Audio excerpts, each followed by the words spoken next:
Ethanol private limited के MD Devesh Giri ji और उनके सभी जो काम करने वाले मैनेजमेंट के साथियों को, स्टाफ को मैं हृदय से अभिनंदन करता हूं। और उत्तर प्रदेश का सबसे पिछड़ा हुआ क्षेत्र हलिया लालगंज, इतने बड़े इतना एथेनॉल के फैक्ट्री यहाँ पे लगाया, सैकड़ों लोगों को रोजगार मिलेगा।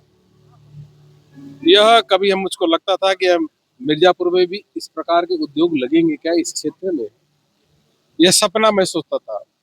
लेकिन इस सपने को साकार किया देवेश गिरी जी ने। हम सबको मालूम है कि जब फैक्ट्री लगाते थे कितनी कितनी परेशानियां होती, कितनी मुसीबतें आती है, लेकिन देवेश गिरी जी का दृढ़ इच्छा शक्ति और उनकी सोच के कारण यह संभव हुआ है। और जब एक फैक्ट्री लगती है तो अन्य फैक्ट्रीज के अन्य उद्योग लगाने के लिए मार्ग प्रशस्त होता है। मैं कह सकता हूं कि विकसित मिर्जापुर के लिए, लक्ष्य को प्राप्त करने के लिए यह एक बहुत बड़ा उद्योग, बहुत बड़ा इनिशिएटिव इन्होंने लिया है। इनका हृदय से अभिनंदन करता हूं। और प्रधानमंत्री जी का जो सोच है कि विकसित भारत के संकल्प को हम साकार करेंगे 2047 में, इस प्रकार से जो उद्योग लग रहे हैं अवश्य रूप से विकसित भारत के संकल्प को साकार करेंगे। इस तरह से उद्योग आना ये बड़ी बात है, लेकिन आपने कहा भी है कि मंच के माध्यम से सुदूर ये काफी पिछड़ा इलाका है, ऐसे में तो काम कैसे मिलेगा जब सड़कें देखिए, वास्तव में बहुत पिछड़ा हुआ क्षेत्र है, लेकिन हमें मालूम है कि जो इस क्षेत्र में लोग रहते हैं वो टैलेंटेड है, इंटेलिजेंट है, बुद्धिमान है। और जिसकी शुरुआत देवेश गिरी जी ने कर दी है, और युवा आएंगे और छोटे छोटे दूसरे उद्योग अवश्य रूप से लगाएंगे। हमारी सरकार, प्रदेश सरकार योगी जी के नेतृत्व में यह प्रतिबद्धित है, संकल्पित है कि जो भी विकास का काम होगा, सड़कें हो, इंफ्रास्ट्रक्चर, उसको उचित उसमें काम करेंगे और तेज गति से काम करेंगे। सबको आगे बढ़ना चाहिए। हम लोग जो जनप्रतिनिधि है, हम लोग भी सरकार से बात करेंगे कि इंफ्रास्ट्रक्चर सबको मिलना चाहिए, जिससे उनका व्यापार और सुगम हो सके। सर एथेनॉल है, ग्रामीण जानते नहीं किस काम में आएगा? देखिए, सबको मालूम है कि एथेनॉल जो है यह ब्लेंडिंग के काम में आता है, डीजल पेट्रोल में मिलाते हैं। इससे एक ग्रीन एनर्जी, पर्यावरण को भी लाभ मिलता है। और यह एथेनॉल की ब्लेंडिंग का परसेंटेज बढ़ने वाला है। पहले लोगों को सपना लगता है कि एथेनॉल जो है कभी डीजल पेट्रोल में मिल सकता है क्या, लेकिन अब एथेनॉल डीजल पेट्रोल में मिल रहा है।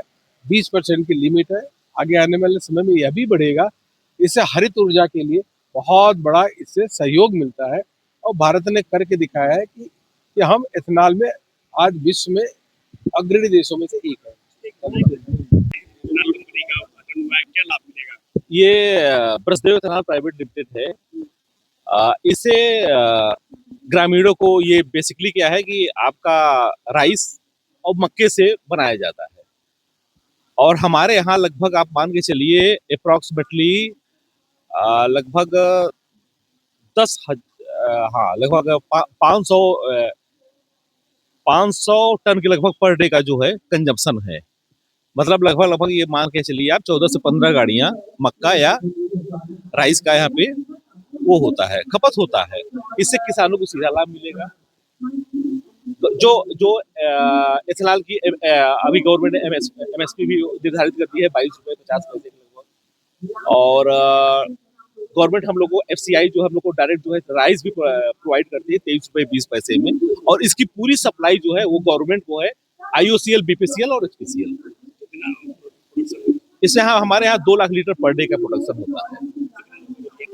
यहाँ पे लगभग 150 टेक्निकल एम्प्लॉई है, 200 नॉन टेक्निकल एम्प्लॉई है और लगभग 500 लोग अप्रत्यक्ष रूप से लगे हुए हैं। लगभग यहाँ पे 70 से 80 डेली गाड़ियों का मूवमेंट है। और बाकी कई लोग जो है कोयला और आपका ग्रेन, बहुत सारी चीजें हैं, तरह तरह की चीजें जो सप्लाई होती है।